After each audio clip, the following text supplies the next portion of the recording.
Okay. Good morning. Let's just let everyone in.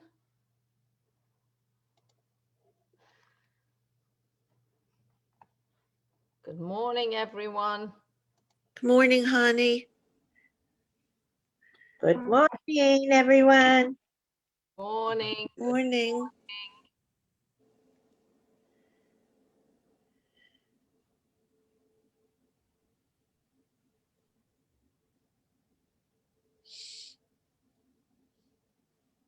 Okay, everyone's in.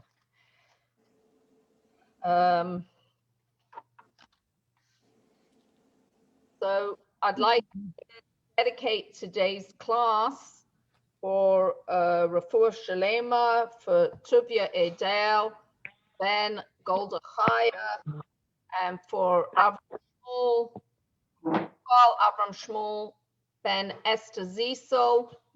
I'd also like to dedicate the class for Mazel Tov for my niece who gave birth this morning to a baby boy. Mazel tov. Mazel tov. And Chaya Bracha, Bas, Nachama Rezel, and her husband Rafi should have a lot of nachas, and their parents also should have a lot of nachas, and grandparents, and also to say mazel tov to my nephew who made a bris yesterday. It's so wonderful to have good news to share. And Amen. should be a source of much nachas. And for everybody, Hashem should bring healing to the world and simchas for everyone. Actually, this past Shabbos, we blessed the new month.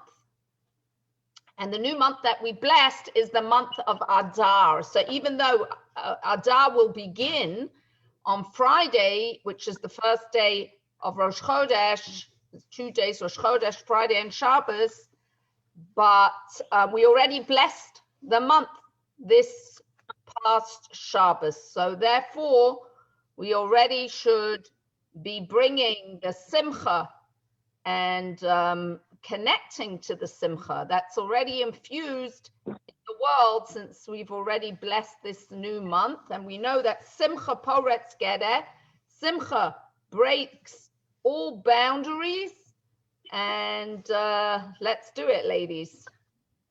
Sounds great. Right? Yep. So we are studying in Tehillim, in the book of Psalms. We have reached chapter 119, which is a long chapter, as it contains 8 verses dedicated to each letter of the alphabet, which means that there are 8 verses beginning with the letter Aleph, 8 verses beginning with the letter Bet, and so on all the way through. So last week we looked at the letter Aleph and its verses, and today, moving right along, we find ourselves at verse number 9, chapter 119 of Tehillim, which covers the concept of the letter base. Honey, we didn't finish Aleph. You're right. We had a couple of Pesukim that we did not finish. Thank you for reminding me. To Hay. Yes, thank you. Thank you for reminding me that. We're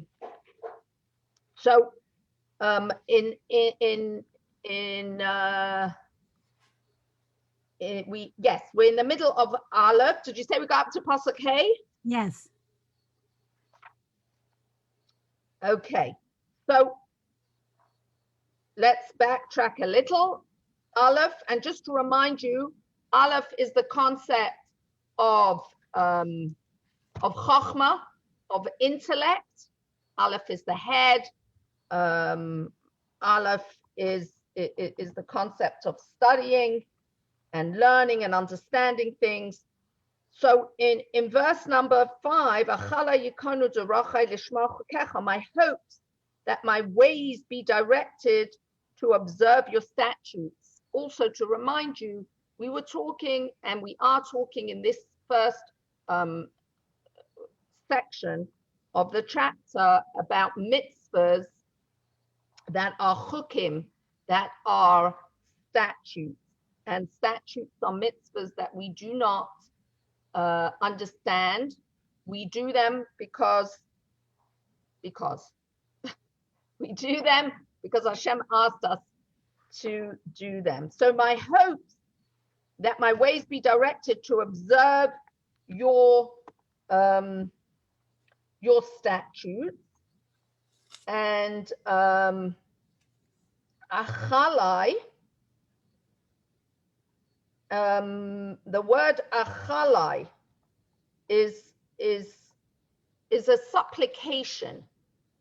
Oh, that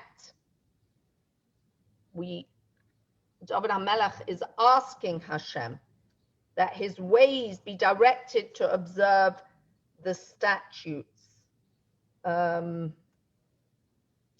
So since we don't understand why these mitzvahs were commanded to us, it's a great opening for the Satan to come in and to say, you're crazy. What are you doing here? Doesn't make any sense. You're supposed to use your head in life. Hashem gave you a brain for a reason. You know, it's so interesting how everything happens for a reason. And, you know, we have brains and we should think and we should use our brains. At the same time, when it comes to our relationship with HaKadosh Baruch Hu, the foundation, as we remember, when Hashem gave the Torah and he asked Bnei Yisrael, do you want the Torah? We said two words, na'aseh v'nishma. We will do and we will hear. And na'aseh is the concept where we blindly accepted everything that Hashem commanded to us. In other words, we're going to do the mitzvahs, not because they make sense to us, not because we understand them, but because these are from HaKadosh Baruch Hu, these are from God. And the Satan tries to get in the way of our relationship with Hashem and tries to veer us off the path. And I think all of us listening and learning together can think of many times where this argument is presented to us, that we are just blind followers. We're like sheep following and we don't think for ourselves. And the truth of the matter is that is the foundation of our relationship. But as we're going to learn, and we're going to go from the letter Aleph to the letter Beis. Aleph we said is Chochmah, Beis is Bina. But the Bina is where we develop an idea, and David HaMelech in those verses is asking Hashem to give him a level of understanding of the Chukim, not because that's going to be the condition for which he will keep them, but rather that the understanding is an opportunity to come closer to Hashem, that when the mitzvahs are kept, it will be with a greater connection and a greater simcha and a greater joy. But it's just so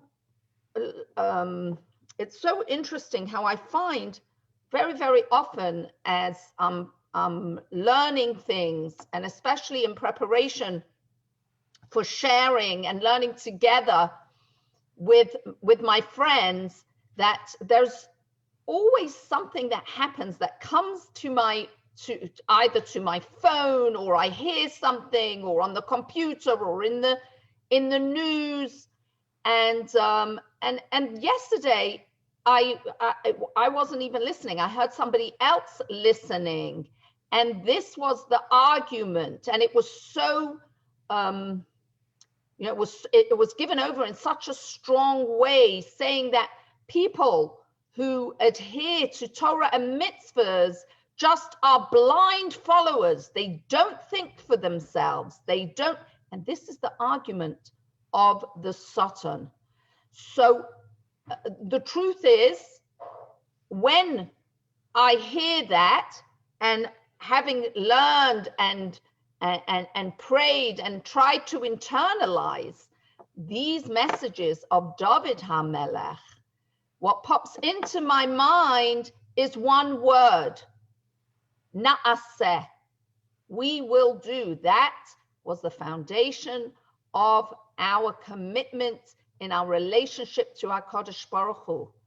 We will do. Why? Because that is the will of Hashem, because that is what Hashem wants from us. Now the doing, as we're going to go to the next letter, to the letter base, we want to take to the next level. We want to take it to the next level of Bina, which Bina begins with base, the level of a deeper understanding, but not because that is going to make a difference to our adherence and to our fervor and to our excitement and to our joy. Initial joy and initial adherence. Initially, it is blind base. Yes, then we move on to the next level of Nishma, where we take that connection and we take that action to the next level. So we shouldn't be deterred by the Satan. Rather, we should be strengthened by that. And whenever we hear the Satan trying to cool us off, we should say in our mind, we should see this word, Na'aseh. Exactly, you've got it. You've pinned us. This was the basis of our acceptance of Torah and our excitement in the privilege to be the Am Nivcha, the chosen nation, the Am Segula, the cherished nation. And from there, we go on. But here, what does David HaMelech say? My hopes that my ways be directed to observe your statutes. That even when I don't understand something, I should be able to go to that place of Na'aseh. I should be able to go to that place where I do the mitzvah, and I feel that connection to the mitzvah, even though I don't understand its reason. Very often, as we are involved in the material world around us, and so we should be, so that we may be able to elevate the world around us, we can find ourselves in situations where lishmar chokecha, to observe the statutes of Hashem, can become something that is difficult. And so we ask Hashem that we shouldn't get too involved in the physical, that it should interfere with the spiritual, and we should be able to fulfill the mitzvahs of HaKadosh Baruch Hu. We should be able to fulfill the mitzvahs of God. And it does take a level of emunah, of faith.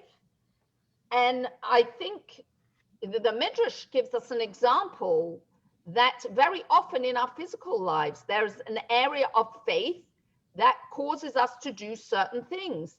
Each of us have our areas of expertise. Some are maybe in the medical field, some may be in the scientific field, and so on.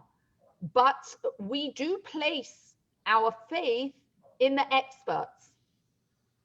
And if there are areas, nobody can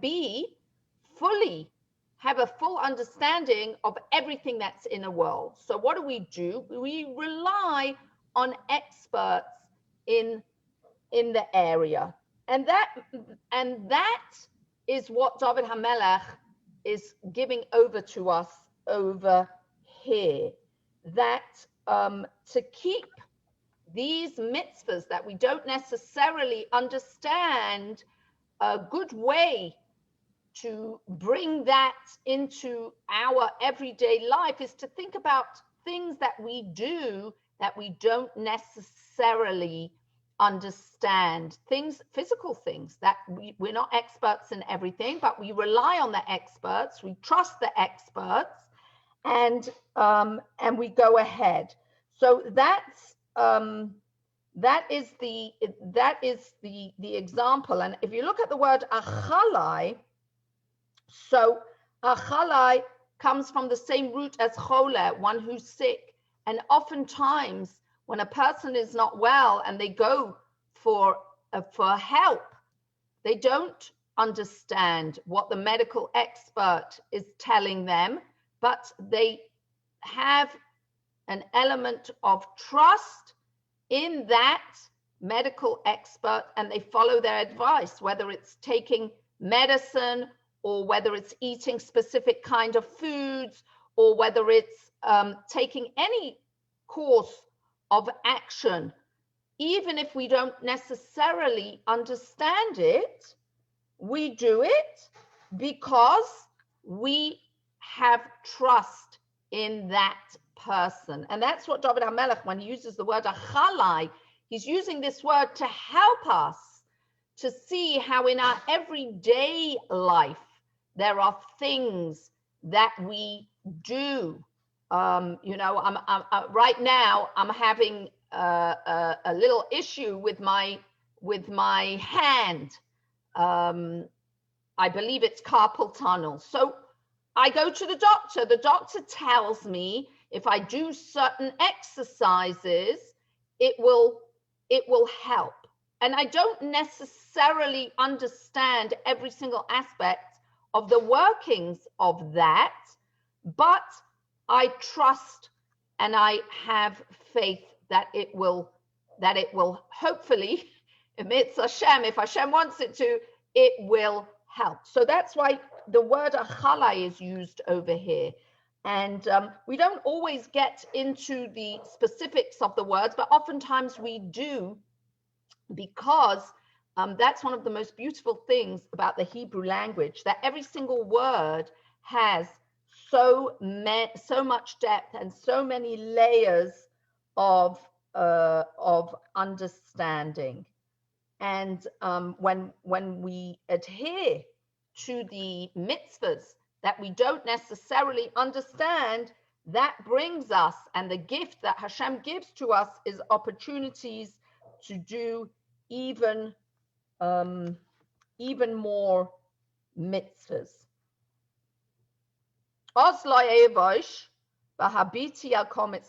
Then I will not be ashamed when I look at all your commandments. So as we learn Torah and we go through the mitzvahs, what does David HaMelech express over here? That I won't be ashamed. So sometimes a person comes to learn Torah and they find that there are areas in their practice that is contrary to what the Torah is teaching. And when we read that in the Torah, that brings a sense of shame. And David HaMelech says over here that one of the beautiful things about trying to keep all the mitzvahs, and it's very hard to keep all the mitzvahs because we have to have the knowledge, we have to know, we have to have the strength to overcome the Yetzer Hara, the evil inclination, and the Satan.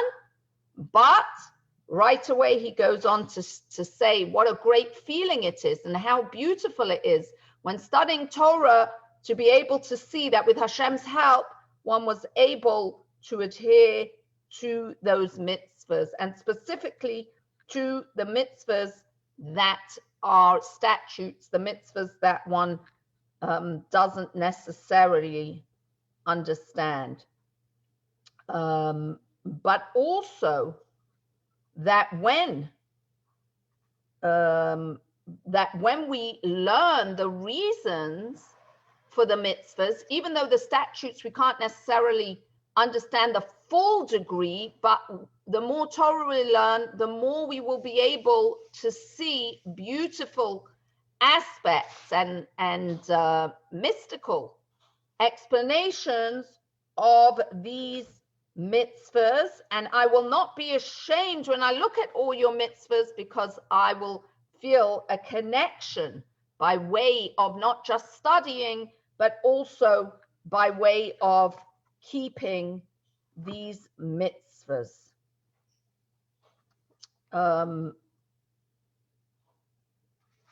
And again, Oz loy evoish, then I will not be ashamed. The Rebbe spoke about this so often. We must not be ashamed to share with others the Torah knowledge that we have, to share with others the beautiful mitzvahs that we have been given by Hashem, to share with others the beautiful Torah understanding of the world that we live in. Oz loy evoish, when we realize what a great treasure this is and how much simcha it brings into our life, then we will not be ashamed to share this with others, because it's sometimes a person says, who am I to share with someone else? I'm just beginning myself. And the Rebbe says this is misplaced humility.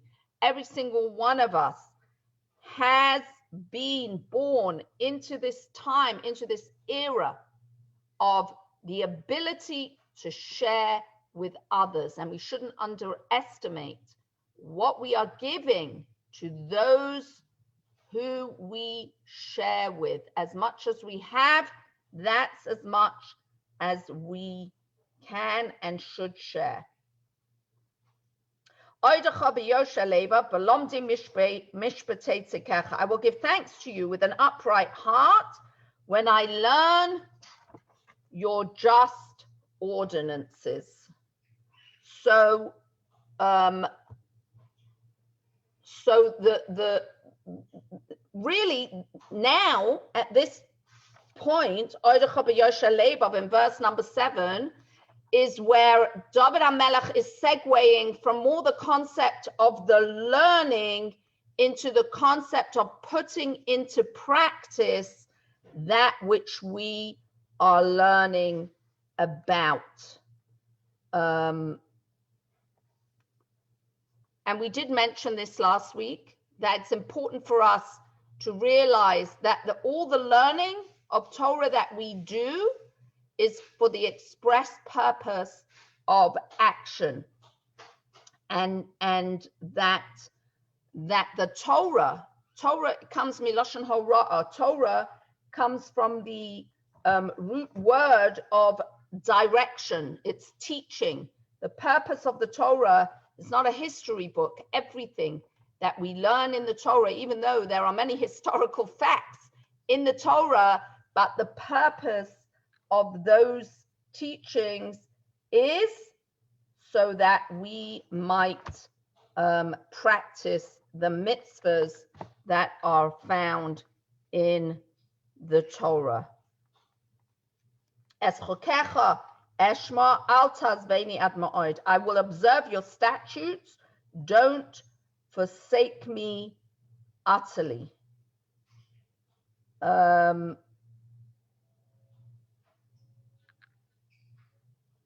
As we have mentioned, there are many things that distract us from observing the statutes. Life has a way of presenting challenges, of presenting difficulties, whether they're physical difficulties, whether they are emotional difficulties, whether they are financial difficulties. But what David HaMelech is asking Hashem over here, Es chokecha eshma al tazveni ad ma'od, I will observe your statutes. David HaMelech is saying, I want to keep the mitzvahs. I want to fulfill the mitzvahs. Do not forsake me utterly. We need Hashem's help for everything that we do. And especially when it comes to learning Torah and keeping the mitzvahs. But things that happen around us in life, we have no control over. In fact, the sages tell us, Hakol b'dei shamayim, chutz miyiras shamayim. Everything is in the hands of heaven besides fear of heaven. And therefore, what King David is expressing over here is, yes, I want to keep the mitzvahs. My Yiras Shamayim is in my hands. I'm working on it. I'm studying Torah. I'm fostering an appreciation for the Torah and for its mitzvahs. But I also understand that I need you, Hashem. Al tazveni ad ma'od. Do not forsake me utterly. Help me to be able to do that which I want to do. And it's important for us to know that actually this is a statement that Hashem will not forsake me utterly. The sages tell us a person who comes to be purified, he is helped. Hashem never forsakes a person.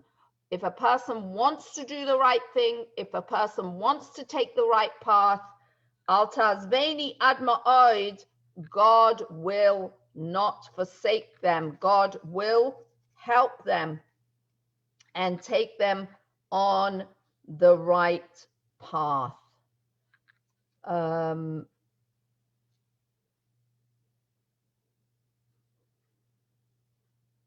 The Sforna says that David HaMelech is saying, even though we said that Yiras Shamayim, fear of heaven, is something that's in our control, but still, David HaMelech is saying, Al tazveni ad ma'od, don't leave me completely to my own devices when it comes to this.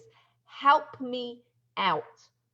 You know, every morning when we daven in the morning, we say a Yehi Ratzon. We ask Hashem, we say, Shetargilenu b'sorasecha v'tabikeinu b'mitzvasecha, that we ask Hashem that we should want to connect to the Torah, and we should make it a habit to do mitzvahs, and don't bring us to sin and to iniquity, and don't bring us tests and disgrace, and don't let the Yetzer Hara, the evil inclination, have dominion over us, and so on and so forth. There's 2 paragraphs here where we ask Hashem, even though Yiras Shamayim is in our hands, but in any area of life, we need help from Hashem, and we shouldn't be overwhelmed. We should realize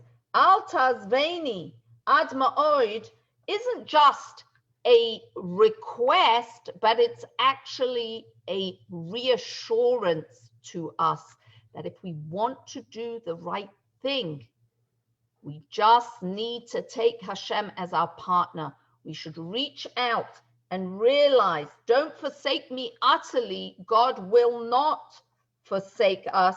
Hashem will help us in our quest of connectedness, of adherence to Hashem's Torah and to his mitzvahs, especially to the ones that we might struggle with and we might find difficult to do. And last week we spoke a lot about doing mitzvahs, even if initially we are not doing them with the right kavanah, with the right intent, because ultimately we will come to do them with the right intention. And then because of the teshuvah that we did, because we have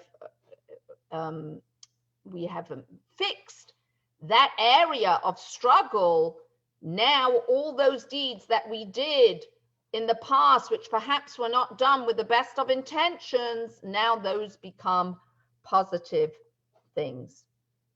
So as we said, as we come to the letter base, the letter base stands for the word bina, understanding. So we're taking the concepts that were chokhmah first at that initial stage of learning and in the head, and bina is bringing it to a deeper level of absorption, where it becomes more a part of us. These verses in the letter base are more about learning Torah and mitzvahs. And it starts, the letter base begins with a question. The question is, B'meh yizaken na'ar es archai lishmar kidvarecha. How shall a youth keep his path pure? That's the question. How does one keep on the straight and narrow? And the answer is lishmar kidvarecha, by observing your word. So let's analyze this pasuk, this verse, and understand what is the meaning of this verse. So, as we said before, Hakol bidei shamayim, everything is in the hands of heaven. Chutz miyira shamayim, besides the fear of heaven. So there's different ways of looking at this pasuk, as at this verse and this question, how shall a youth keep his path pure? So the Me'am Loyes starts off by saying that this is a question about chinuch, about education. How shall we educate our youth so that as they mature and go on in life, they will have a path, they will live a life of purity? And he answers the question by saying, Lishma kidvarecha, by observing your words. What does that mean? That means that if the young person will keep the Torah and observe the mitzvahs that you taught them when they were young, ultimately they will adopt those words as their own. They will become their own. There is a concept that I think we all can relate to, and that is the idea of learned behaviors. And especially behaviors that we learn while we are young. When we learn things at a young age, so there's different ways of learning. One of the ways of learning is through words. Another way of learning is through example, the things that we see. And therefore, what David HaMelech is saying over here is it's so important that we train our children from a very young age, because the habits that we internalize in our youth, it's much easier for them to become ingrained as a way of life than when we start off later in life. In the book of Proverbs, King Shlomo says, "Chanoch lena al pi darko," train a youth in the way he should go, and when he is old, he will not depart from it. So habits and learning and attitudes from a very young age. I remember, I remember one time that I was saying a bracha with one of my children, and they couldn't speak even yet. They couldn't speak.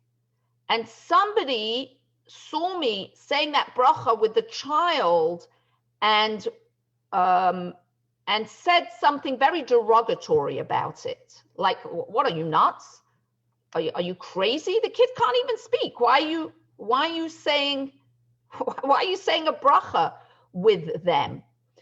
And the reason to say a bracha with a child who cannot yet say a bracha is because the brain is absorbing.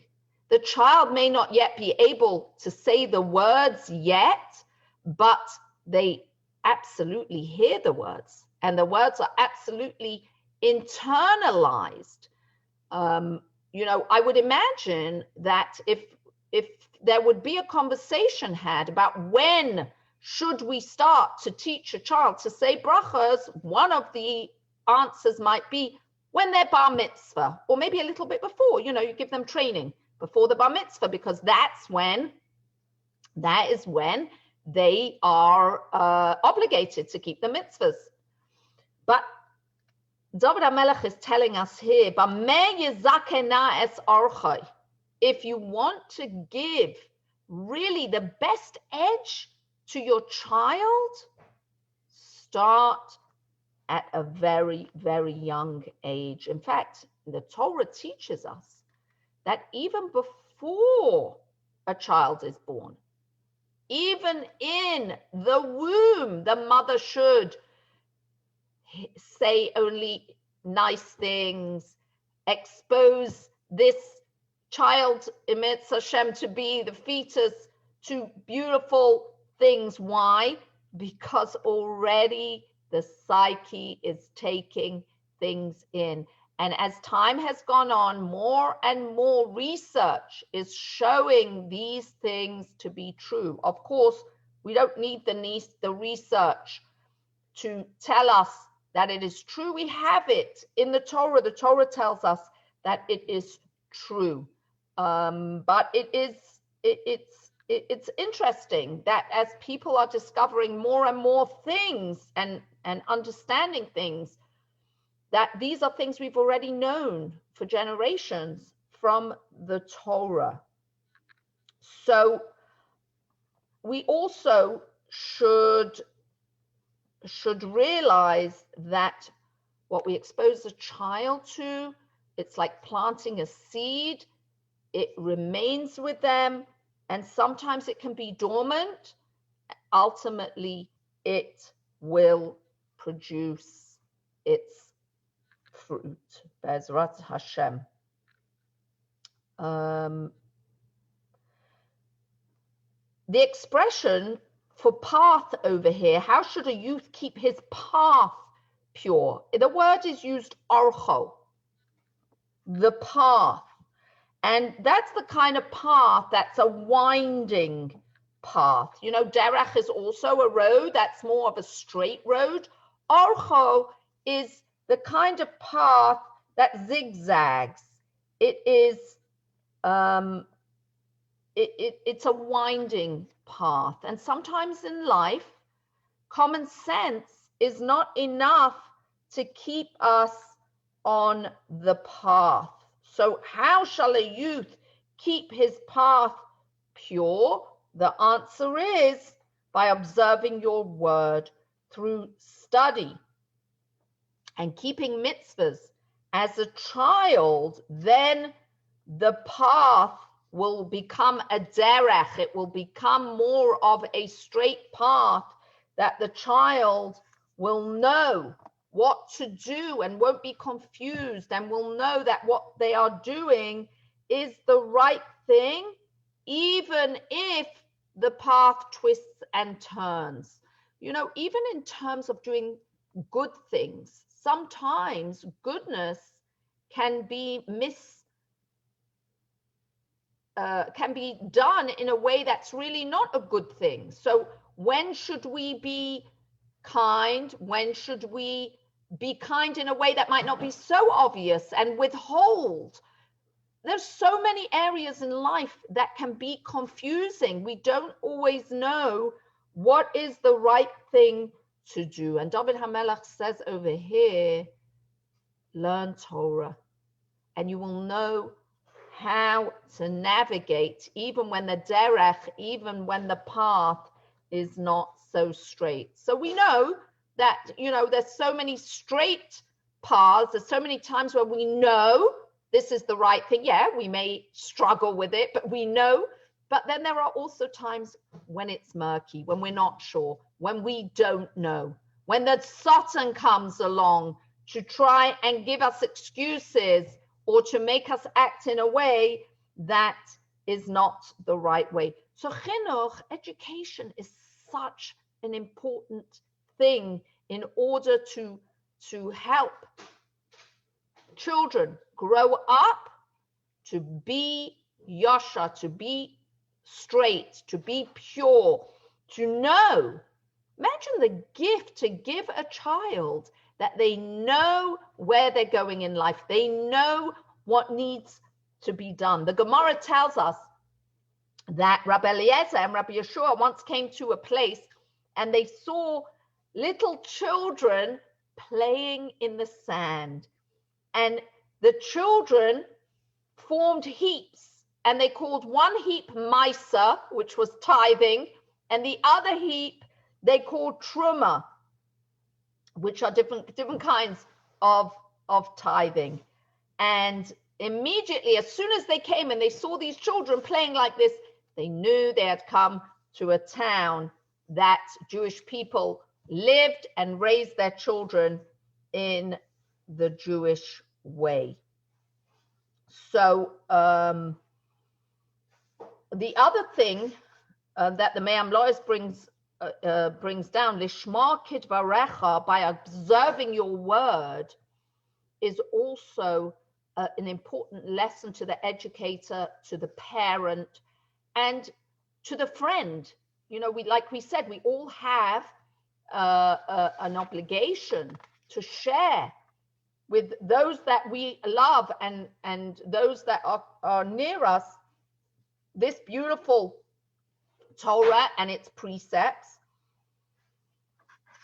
And if we want it to penetrate and we want it to make an impact on the person, Lishma Kidbarecha, observe your word. Make sure that the way you're giving over the Torah is with enthusiasm, is with simcha, is with love, is by showing that this is something that impacts your life. You know, we all relate to relevance. We relate to something that we can see right here in front of us. We know all the beautiful ideas that Torah is from Hashem, and it connects us to Hashem, and it impacts our neshama, our soul. Yet, there are times where we don't feel that, or we don't see that, or perhaps our children are not at that level yet, or our friends, or even ourselves at a specific time are not there. Lishmar kitvarecha, if you have that simcha, that joy, if you relate with love, if you relate with beauty, that will rub off. That will penetrate, right? We know dvarim hayotzim in alev, words that come from the heart, nichnasim lalev, go into the heart. Being in the presence, of one who is affected by the holiness of Torah, and that's every single one of us, impacts another person. We mustn't underestimate that.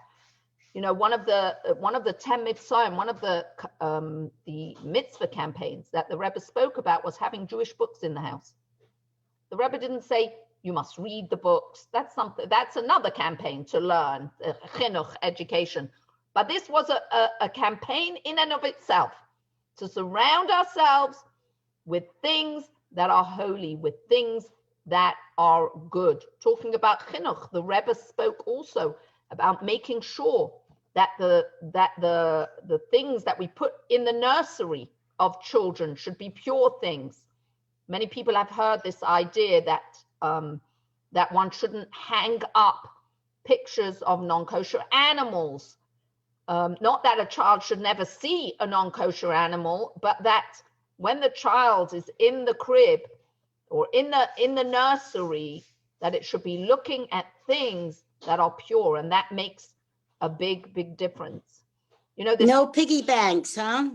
right? No right, piggy banks. right.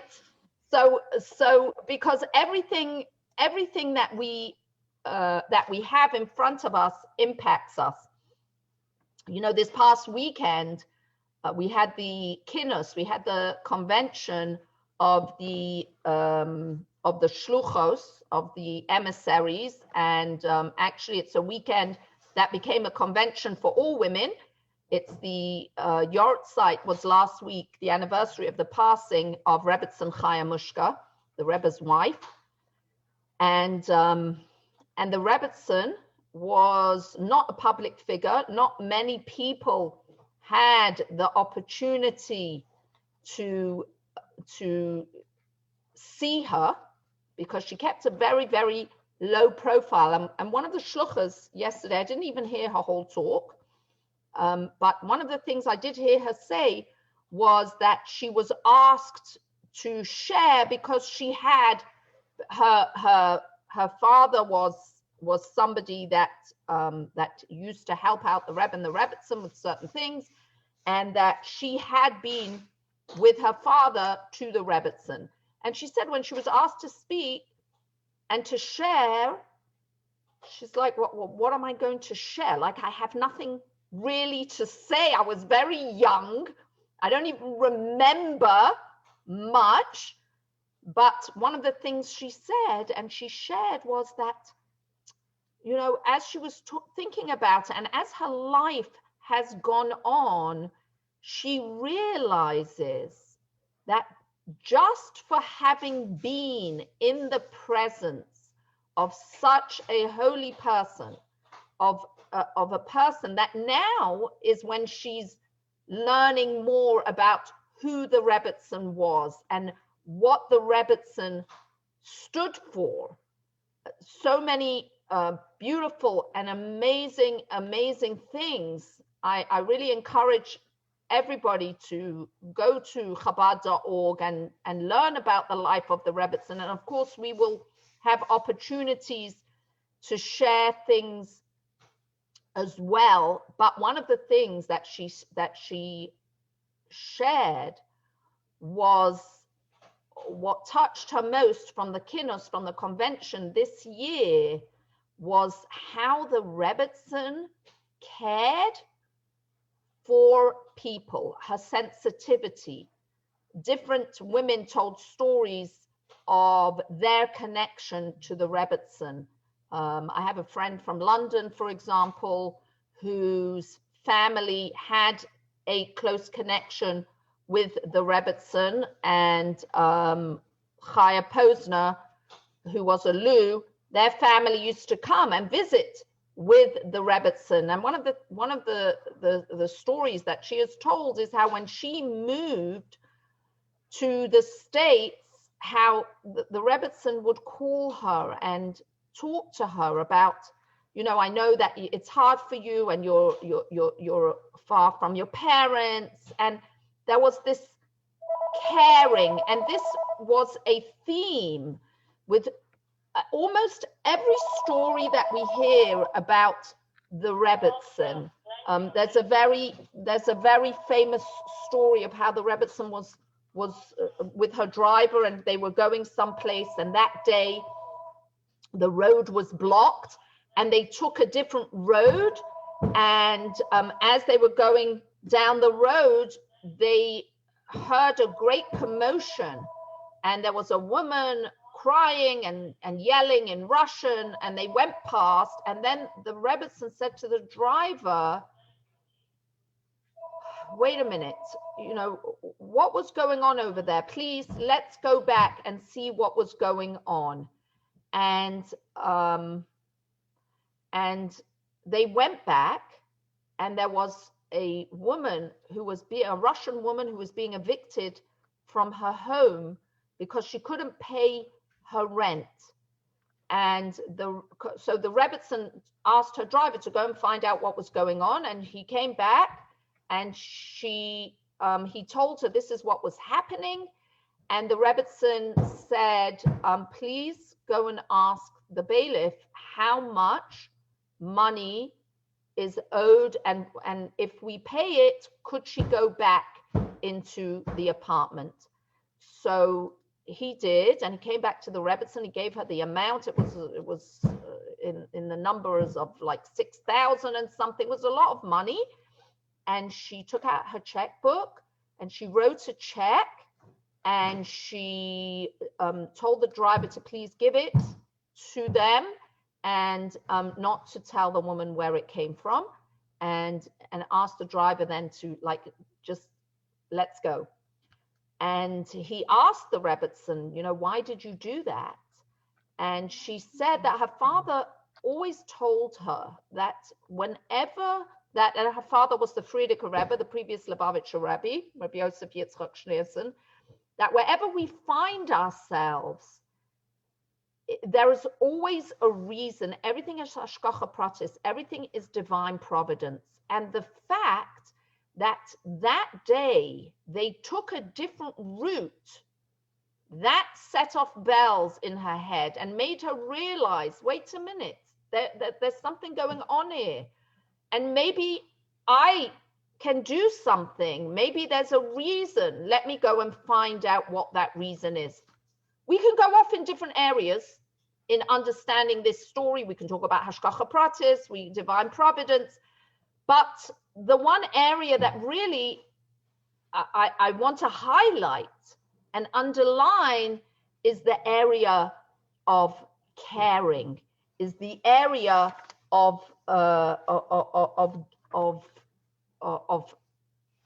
being present for another person, and caring about another person, and not just caring in one's head, and not just caring in one's heart, but actually to allow it to penetrate the heart and to take an action and to do something about it. So this lady who was talking about being in the presence of the Rebbetzin and not for many years not really understanding what does that do for her, how has it impacted her life, but she shared that she realizes now, all these years later, that these opportunities that she had are a big part of who she is today and how she lives her life today. So this concept of how